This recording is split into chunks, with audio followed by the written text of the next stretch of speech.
venimos. Venimos hablando sobre el tema, el glorioso y gran reino milenial. Para hablar de ese tema hay que andar por toda la Biblia. Porque si usted va, por ejemplo, a Daniel 9 habla de las 70 semanas que culminan con el establecimiento del reino milenial.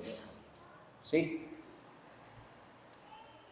Y entonces vemos también que Isaías, Miqueas, Joel, Zacarías, San Mateo, allí tuvimos una lectura bíblica, pero es una lectura que tiene más que leer. Solo lo hice por acortar el tiempo, pero sería bueno continuar leyendo San Mateo 25, que aparece con el arrebatamiento de la iglesia, con el encargo de Dios a la iglesia para que le sirvan, y luego viene el juicio de las naciones, la actitud de la gente respecto a las gentes que padecen necesidad. Y allí se establece en juicio. Eso para que usted lea en su casa, San Mateo, capítulo 25. Nosotros vamos a estar leyendo allí nuevamente nuestro texto base, Apocalipsis 20, versículos 1 al 6. Dentro de las cosas que hemos valorado, los propósitos de Dios en el reino milenial, es reivindicar a Israel ante las naciones, y nos quedamos en la parte de que la iglesia reinará con Cristo. Hoy continuamos allí. Nos ponemos de pie, por favor. Apocalipsis 20, versículos 1 al 6. Vi a un ángel que descendía del cielo con las llaves del abismo y una gran cadena en la mano, y prendió al dragón, la serpiente antigua, que es el diablo y Satanás, y lo ató por 1000 años. Y lo arrojó al abismo y lo encerró, y puso un sello sobre él para que no engañase más a las naciones hasta que fuesen cumplidos 1000 años. Y después de eso es ser desatado por un poco de tiempo. Y vi tronos y se sentaron sobre ellos los que recibieron facultad de juzgar. Y vi a las almas de los decapitados por causa del testimonio de Jesús y por la palabra de Dios, los que no habían adorado a la bestia ni a su imagen, y no recibieron su marca en sus frentes ni en sus manos, y vivieron y reinaron con Cristo 1000 años. Pero los otros muertos no volvieron a vivir hasta que se cumplieron 1000 años. Esto es la primera resurrección. Bienaventurado y santo el que tiene su parte en la primera resurrección. La segunda muerte no tiene potestad sobre estos, sino que serán sacerdotes de Dios y de Cristo, y reinarán con él 1000 años. Que el Señor nuestro Dios añada bendición con tu palabra. Amado Padre, nos gozamos en tu presencia, alabamos tu nombre. Es maravilloso para nosotros saber que tú eres nuestro Dios y nuestro Padre, y que nos has escogido en Cristo para ser tus hijos, Señor. Gracias por tu amor, bondad y misericordia. Gracias por tus cuidados. Gracias, Señor, por tenernos en esta noche aquí en tu casa. Gracias por el honor de alabar y bendecir tu nombre. Gracias, oh Dios, por el honor de poder compartir como pueblo tuyo. Gracias, mi Dios, por este tiempo con tu palabra. Rogamos, Señor, tu palabra nos ayude a entender el desarrollo del plan tuyo, el alcance, el tiempo en que nos encontramos y nuestro compromiso, oh Dios, con esta realidad, nuestros deberes, Señor. ruego que a través de tu palabra no solo nos hagas ver la altura del tiempo y las cosas que vendrán, sino que inquieten nuestros corazones a ser hallados creyentes activos, creyentes vigilantes, cuidadosos de sí mismos y también de tu obra. Te rogamos, Señor, en esta noche nos tomes bajo la dirección del Espíritu Santo y tu palabra hoy corra y sea glorificada. Y en tu misericordia usa a tu siervo para tu gloria. Te lo pedimos, oh Dios, en el nombre de Jesucristo. Amén. Pueden sentarse, amados hermanos.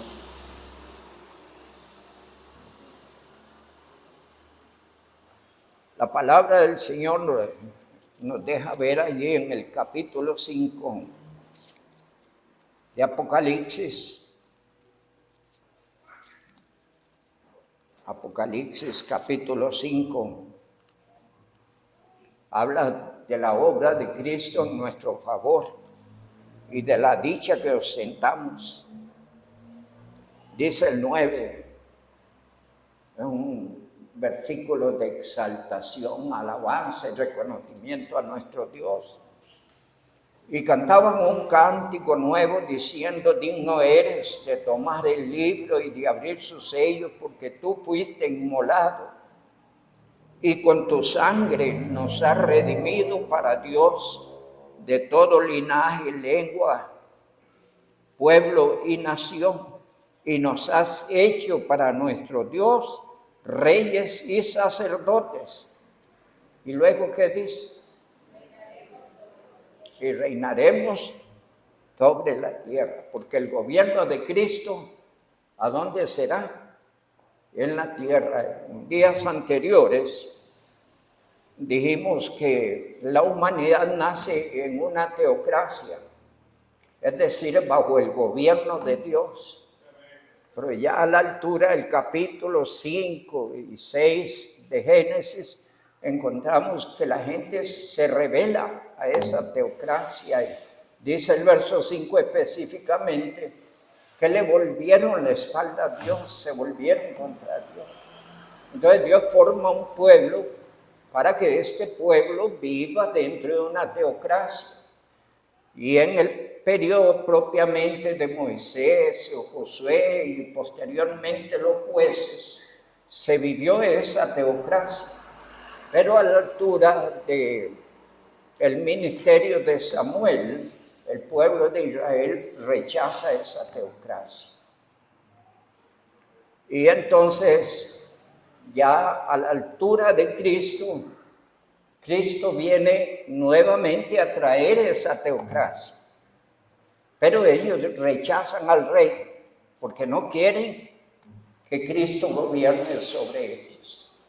Y la teocracia quedó funcionando única y exclusivamente en la iglesia. Nosotros tenemos el honor, la inmensa bendición de vivir bajo el gobierno de Jesucristo, bajo el gobierno, normas y reglas de Dios para la vida del creyente y la vida de las iglesias. ¿Sí? Y allí la palabra del Señor nos enseña que el reino milenial viene a establecer la teocracia de Dios, esa que desde el inicio del hombre ha venido siendo rechazada o ha funcionado por trapos de tiempo muy cortos. Allí va a haber una teocracia, ¿cuánto? De 1000 años, dice la palabra. Y es en el gobierno de Dios sobre la tierra, el gobierno de Cristo sobre la tierra, que nosotros gobernaremos juntamente con Cristo en la tierra. Y eso enseña la palabra de Dios. Ahora, pareciera, a la luz de la palabra, deseara uno tener el espacio y la abundancia de escrituras para dar mayor claridad a esto. Pero dentro de la teocracia de Cristo en la tierra, los creyentes ostentarán honores y privilegios. Algo de esto leímos la semana pasada, podemos tal vez recordar allí algunos pasajes en Lucas capítulo 22.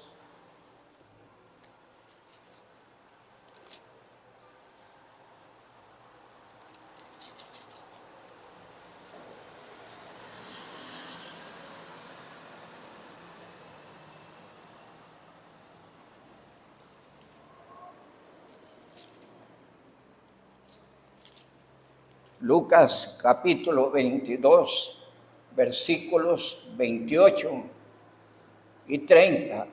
Dice, pero vosotros sois los que habéis permanecido conmigo en mis pruebas. Yo pues os asigno un reino, como mi Padre me lo asignó a mí, para que comáis y bebáis a mi mesa en mi reino, y os sentéis en tronos juzgando a las 12 tribus de Israel. Y ahí está hablando de honores, privilegios que ostentarán algunos nacidos de nuevo por su fidelidad. Dice el Señor que aquí esto es para aquellos que han permanecido con Él en las pruebas. Sí, es el, digamos, el distintivo que el Señor nos da en ese texto. También dice San Mateo 19.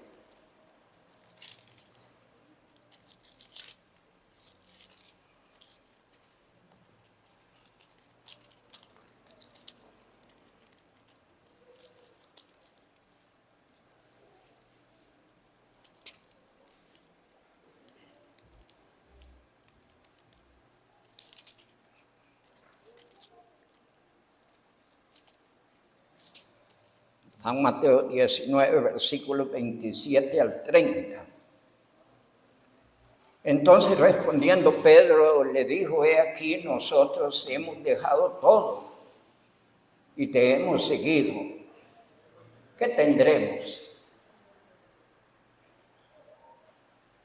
Jesús le dijo, de cierto os digo que en la generación, cuando el Hijo del Hombre se siente en el trono de la gloria, vosotros que habéis seguido también, me habéis seguido también, os sentaréis sobre 12 tronos para juzgar a las 12 tribus de Israel. Y cualquiera que haya dejado casas, o hermanos, o hermanas, o padre, o madre, o mujer, o hijos, o tierras, por mi nombre, recibirá 100 veces más y heredará la vida eterna. Pero muchos primeros serán postreros, y postreros primeros. Y allí la palabra del Señor nos habla un poco del honor y privilegios que pueden tener los santos. A veces los santos vemos la vida cristiana con algún grado de indiferencia, así como la idea de eso no es conmigo. Y hasta somos osados y presuntuosos de decidir qué hacemos o qué no hacemos. Y entonces eso nos ubica como señores y no como siervos, porque el siervo solo obedece donde Dios diga, o lo que Dios diga. Pero nosotros nos arrogamos, esto me gusta, esto no me gusta, esto sí, esto no. No debe ser así. El que manda es el Señor. Amén. Sí, Él es el que decide sobre nuestras vidas. Hay un pasaje más ahí en Lucas 19.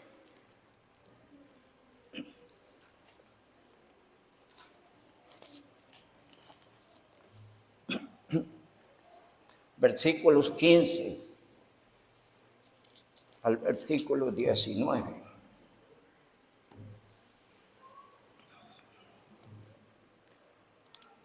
Está hablando allí la palabra del Señor, del encargo que el Señor hace a algunos de los siervos, donde espera que todos se muevan en función de el don, el talento, la mina que hayan recibido. Y dice la palabra del Señor, Versículo 15, aconteció que vuelto el que había recibido, aconteció que vuelto después de recibir el reino, mandó llamar ante él aquellos siervos a los cuales había dado el dinero para saber lo que habían negociado cada uno. Vino el primero diciendo: Señor, tu mina ha ganado 10 minas. Y él le dijo: está bien, buen siervo, por cuanto en lo poco has sido fiel. ¿Qué dice allí? Yo no sé, imagínate, ¿qué sería aquí como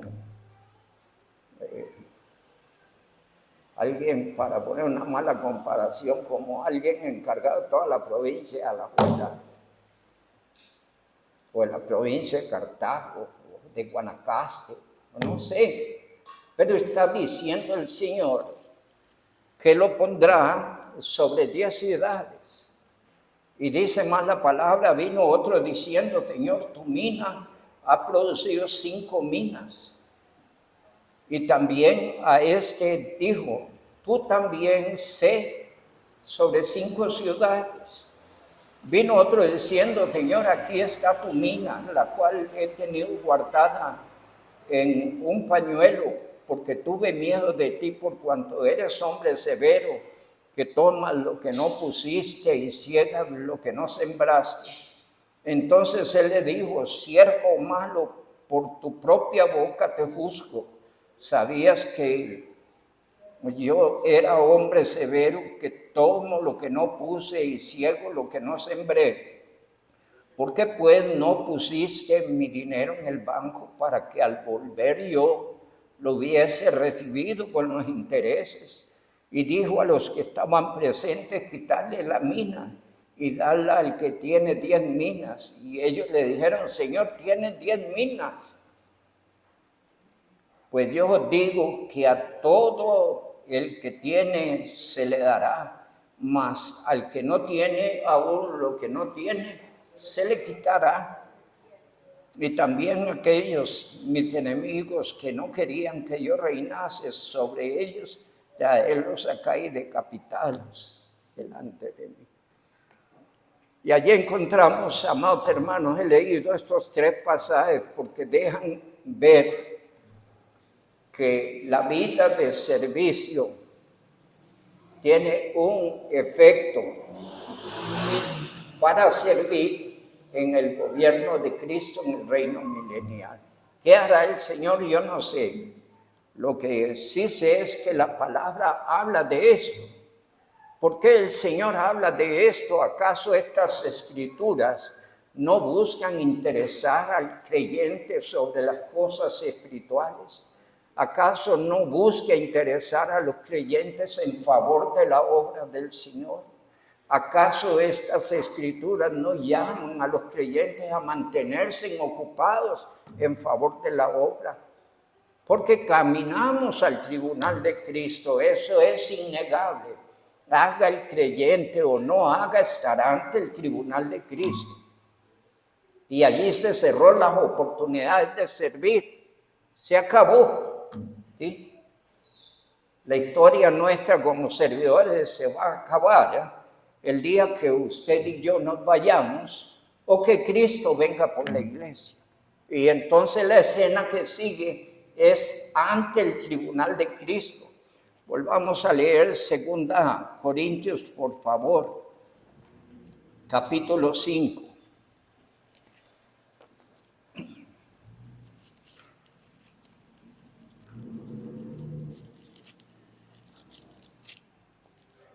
Versículos número 10.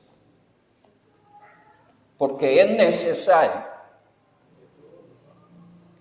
que todos nosotros comparezcamos ante el tribunal de Cristo, para que cada uno reciba según lo que haya hecho mientras estaba en el cuerpo, sea bueno o sea malo. Aclaro cosas porque es muy importante. El tribunal de Cristo no va a juzgar el pecado. El pecado se juzgó en la cruz del Calvario. una vez y para siempre. Estamos. Pero en el tribunal de Cristo se va a juzgar la vida del creyente, del Hijo de Dios como miembro del cuerpo de Cristo, como servidor de Dios, cuál fue su dinamismo, su entrega, su esfuerzo, su dedicación. Eso se va a dilucidar en el tribunal de Cristo. Y cada quien dará cuenta por sí. Porque dice, es necesario que cada uno de nosotros comparezcamos ante el tribunal de Cristo. Es decir, Juan Rafael Cibaja Alvarado estará ante el tribunal de Cristo. Y cito mi nombre, pero también ponga el suyo, porque estarás innegablemente ante el tribunal de Cristo. Algunos se apartarán de ahí avergonzados. ¿Por qué? Porque hicieron las del pez. ¿Qué hace el pez? Nada y nada y nada. Sí, están allí, caminan y gracias a Dios porque caminan, amén. Pero la vida en Cristo es más que caminar, es servir, es consagrarse, es vivir para la gloria de Dios. ¿Sí? Pero otros escucharán, buen siervo y fiel. En lo poco has sido fiel, en lo mucho te pondré. Entra en el gozo de tu Señor. Hay algunos pasajes que deben servir de motivación. Asegúrese, mi amado hermano, que usted da lo mejor de sí y le ofrece lo mejor al Señor, por favor. Dice 1 Corintios 3.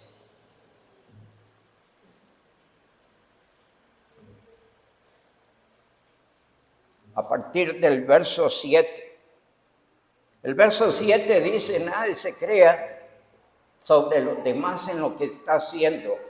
Simplemente entender que está haciendo lo que debe hacer. Porque a veces pudiera que nosotros nos creemos sobre los demás en lo que hacemos. Es necesario bajarse de ahí, ubicarse. Somos siervos de Cristo, servidores de Cristo. Eso dice Romanos 6:22. Dice que fuimos libertados del pecado y hechos siervos de Dios. Ya después, como siervos de Dios, en qué Dios nos quiere usar es prerrogativa exclusiva de Dios. Y se espera que cada creyente quiere servir al Señor. Y cuando sirve al Señor, no sirva porque estoy en una lista, porque me empujaron, porque me siento obligado. No, porque amas al Señor y amas su obra. Ese debe ser el motivante. Dice la palabra del Señor en 1 Corintios 3, verso 7. Así que ni el que planta es algo, ni el que riega. Así que nadie se las crea. Por favor, solo siéntase muy honrado de ser hallado sirviendo al Señor. Así es que ni el que planta es algo, ni el que riega, sino Dios que da el crecimiento. Todo lo que hacemos solo tiene sentido por la gracia y la misericordia de Dios. Solo tiene sentido porque estamos en Cristo. Sí, amén. Y dice el verso número 8. Y el que planta y el que riega son una misma cosa. Es decir, ¿qué cosa? Servidores de Cristo. Sí. Y no nos debemos estorbar o quejar de unos de otros, no. Más bien debemos sentirnos muy contentos cuando alguien empieza a servir o cuando alguien se me arrima y quiere servir, porque todos somos llamados a servir. Amén. Y dice la palabra, y el que planta y el que riega son una misma cosa, aunque, subraye eso, aunque cada uno recibirá su recompensa conforme a su labor. ¿Está oyendo? Dios va a recompensar. Yo siento que no nos debe nada.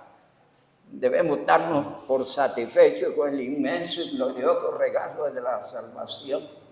Pero ese Dios tan bueno, glorioso y maravilloso ha dispuesto a recompensar la labor de sus santos.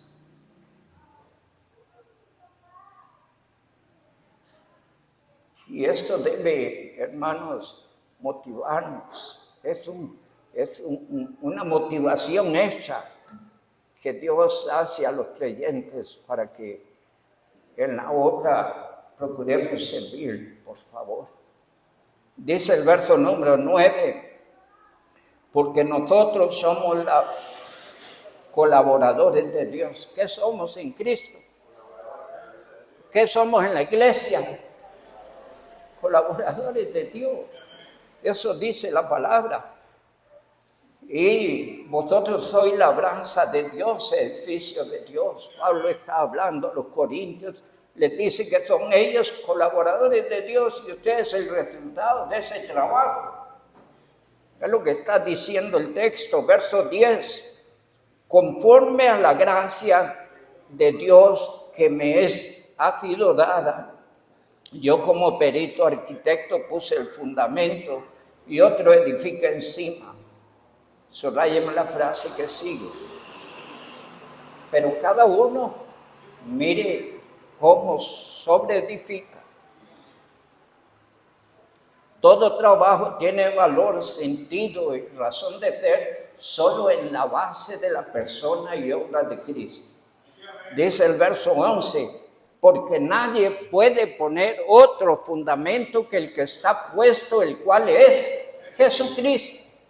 Entonces, todo lo que el creyente debe hacer es en base al glorioso nombre de Cristo. Porque es allí donde Dios le aceptó, es allí donde Dios le usa, es allí donde puede ser de valor y de bendición. Y dice el verso número 12, y si sobre este fundamento, y ahí describe 6 tipos de material, que a la lógica y al sentido común nos hacen ver que cualquier construcción o estructura que se levante, su calidad va a depender de los materiales que se usan. Aquí no nos interesa qué construcción, sino estamos hablando de qué vida está usted construyendo en Cristo Jesús. Y dice la palabra en nuestro texto, si sobre este fundamento alguno edificare oro, plata, piedras preciosas, madera, heno u hojarasca, subraya, verso 13.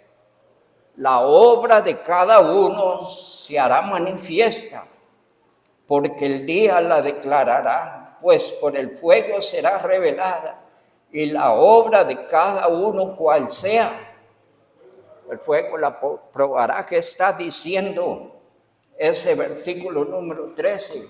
Que esto se va a dilucidar en el tribunal de Cristo, como leímos en 2 Corintios 5:10. Es necesario que todos comparezcamos ante el tribunal de Cristo. Y allí cada quien va a ver la realidad de lo que fue su vida de servicio, su vida en Cristo. Anda una choza de heno, madera o hojarasca, eso pasa por el fuego y ¿qué queda? Nada, ceniza. Pero si construyó oro, plata y piedras preciosas y pasa por el fuego, ¿qué sale? Oro, plata y piedras preciosas. La obra permanece, se ve la calidad. Y dice la palabra del Señor, verso 14, si permaneciere la obra de alguno que sobreedificó, ¿qué dice? Habrá recompensa. Recuerden que el verso 8 viene hablando de la vida de servicio.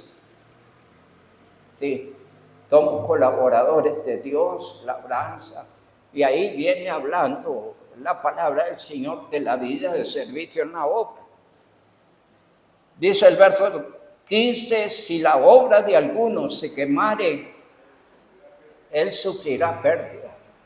Es decir, no va a haber recompensa, no va a haber premio, no va a haber galardón. ¿Y entonces qué? ¿Va para el infierno? No. El texto dice que si recibió a Cristo tiene vida eterna. Pero no sé qué tan hermoso sería descubrir que todo lo que dicen no sirve,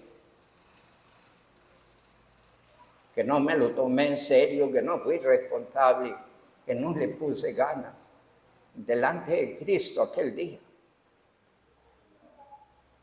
Y mirar que por la gracia y la misericordia de Dios en Cristo, yo soy salvo. Sería un salvo así como muy malagradecido, ¿verdad? Muy irresponsable. Dice la palabra del Señor, verso 15, si la obra de alguno se quemare, él sufrirá pérdidas. Si bien él mismo, ¿qué cosa? Será salvo, pero así como por fuego. Qué terrible, ¿no?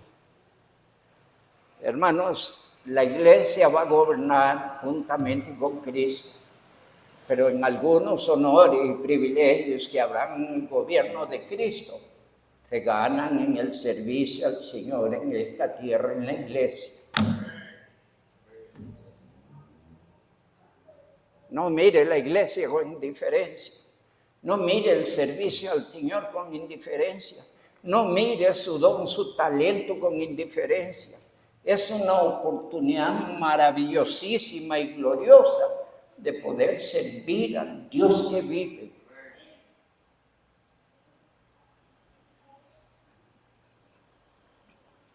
Dice Hebreos capítulo número 6. Rompamos con toda negligencia, con toda pereza, con toda apatía, con toda excusa, con todo pero. Rompamos con eso.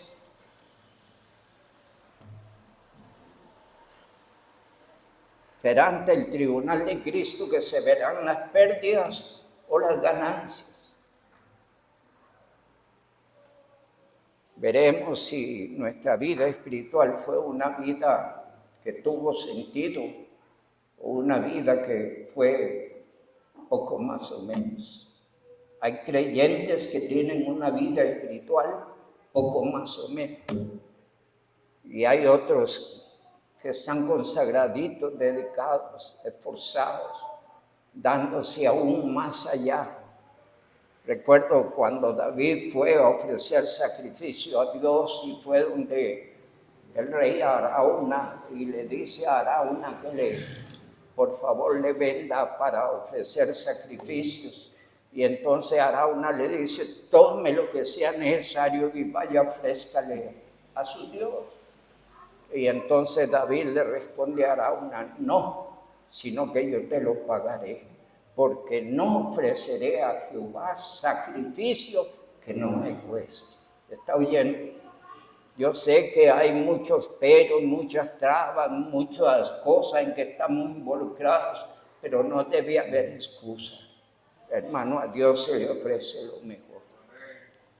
Y si hasta aquí hemos mirado con indiferencia, cambie eso, por favor.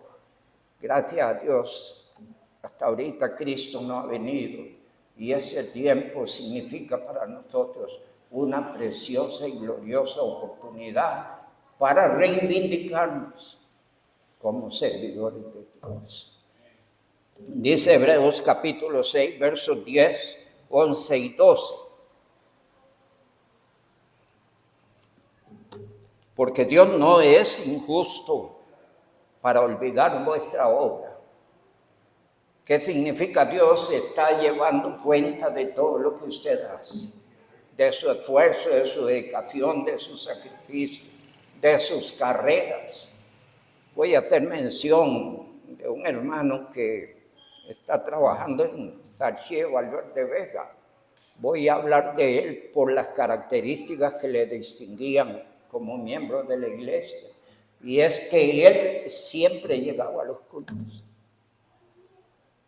Y él, aunque fuera a la última hora, él llegaba. Pero llegaba. ¿Está oyendo? Muchas veces por asuntos de su trabajo y del bus, y llegaba a veces a despedir a la gente, pero llegaba.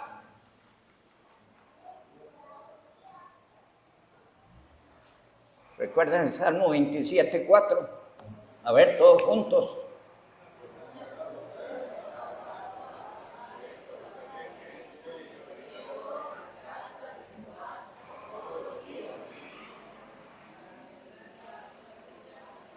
Contemplar su hermosura e inquirir de su santo templo. Pero ¿cuál es la fórmula?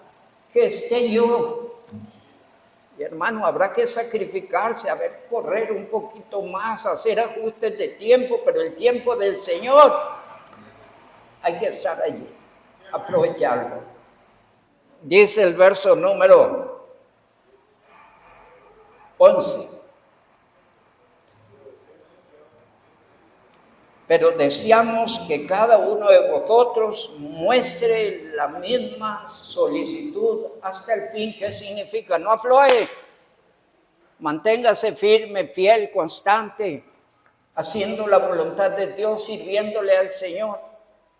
Que mantenga la misma solicitud hasta el fin, para plena certeza de la esperanza. Verso 12. Trabaje eso. Yo sé que después de un día de mucho ajetreo, ya la perecilla nos toma porque estamos cansados, ha sido un día agobiado. Pero hay que romper con la pereza, para que no os hagáis perezosos. Eso dice el verso 12. Habrá que romper con eso. Y le aseguro que vienes a la casa del Señor y sales descansado de aquí. Porque el que puede fortalecer nuestro cuerpo, nuestro ánimo, nuestra vida es Dios. La cama podemos ir a dar vueltas como un trompo ahí, ¿verdad? Sí. Y a veces nos acostamos y dele vuelta y el sueño no llega, ¿verdad? Y a repetir textos y a hacer memoria y usar allá el Salmo 4:8, ¿verdad? Sí. Sí. Estemos en la casa del Señor, es un honor. Y un pasaje más y con él terminamos, hermanos. Voy a citar dos más. Colosenses capítulo 3.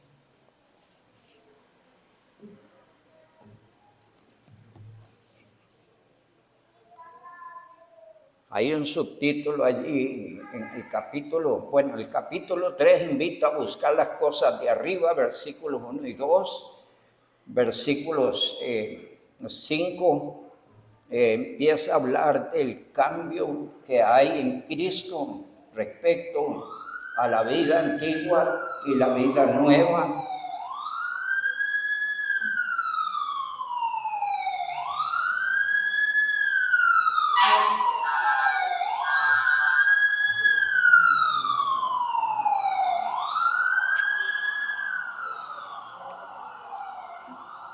Después habla un poquito de los deberes, pero quiero leer el verso 17.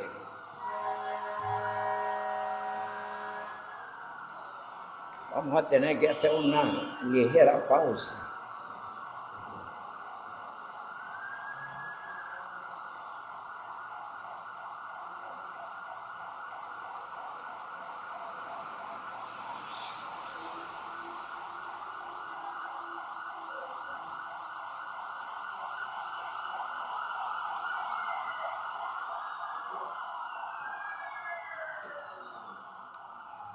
Dice el verso 17, y todo lo que hacéis, ¿cuánto? Todo lo que hacéis, sea de palabra o de hecho, hacedlo todo en el nombre del Señor Jesús, dando gracias a Dios Padre por medio de Él. Amén. Y dice el verso 23, y todo lo que hagáis, hacedlo de corazón. ¿Está oyendo? Dios quiere que usted involucre sus emociones, sus sentimientos, su amor por Él, por su obra, que todo su ser se involucre en lo que hace, para que Dios sea glorificado en lo que haces Y un detalle más para que usted lo disfrute, porque cuando se hacen las cosas de corazón, usted se extasía en aquello que hace para la gloria de Dios. De manera que el verso 23 dice, todo lo que hagáis, hacedlo de corazón como para el Señor y no para los hombres. Yo trabajo delante de la congregación, pero yo le sirvo a Dios. Y ese es ser mi motivante día con día en la vida espiritual y en la vida como servidor de Cristo. Le sirvo al Dios vivo y verdadero.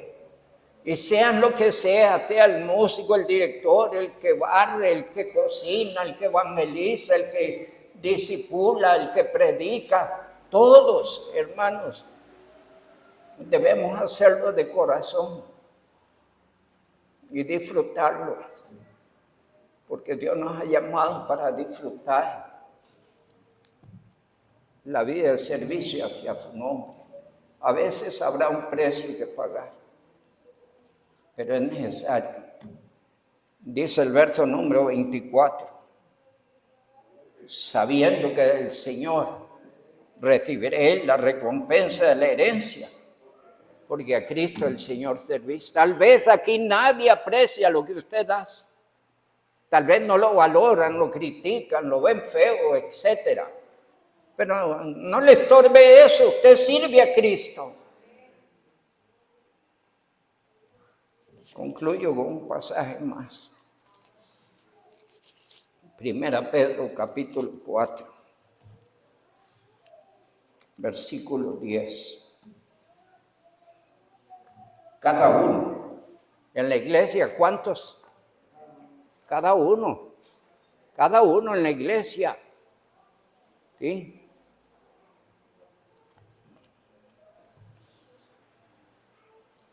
Si los músicos hacen de todo corazón lo que hacen, van a extasiarse. Tocando para el Señor.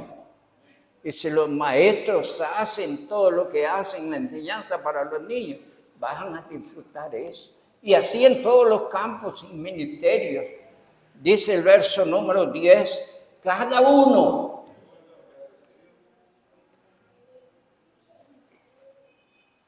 según el don que ha recibido, ministrelo a los otros. ¿Cuál es el don suyo? ¿Qué significa ministrar? Póngalo al servicio de los demás. Es lo que Dios dice. Cada uno según el don que ha recibido, póngalo al servicio de los demás. Dice, ministrelo a los otros como buenos administradores. ¿Qué desea Dios? Buenos administradores de sus dones y sus talentos dentro de su obra. Y dice el verso 11, si alguno habla, hable conforme a las palabras de Dios. Si alguno ministra, ministre conforme al poder que Dios da, para que en todo sea Dios glorificado por Jesucristo, a quien pertenecen la gloria y el imperio por los siglos de los siglos. Amén. Hermanos, la iglesia va a gobernar juntamente con Cristo. Los honores y privilegios que se han de tener en el gobierno de Cristo sobre la tierra, habrá que ganárselos antes del arrebatamiento. Si hemos descuidado, levantémonos. Ese don, ese talento, pongámoslo al servicio del Señor. Estemos cada día en la casa del Señor. Me encantaría que el Señor viniera en un culto. Yo no sé a dónde tendría que ir a buscar los otros hermanos, pero que esté yo en la casa del Señor. El Dios Altísimo les siga bendiciendo. Gracias, hermanos.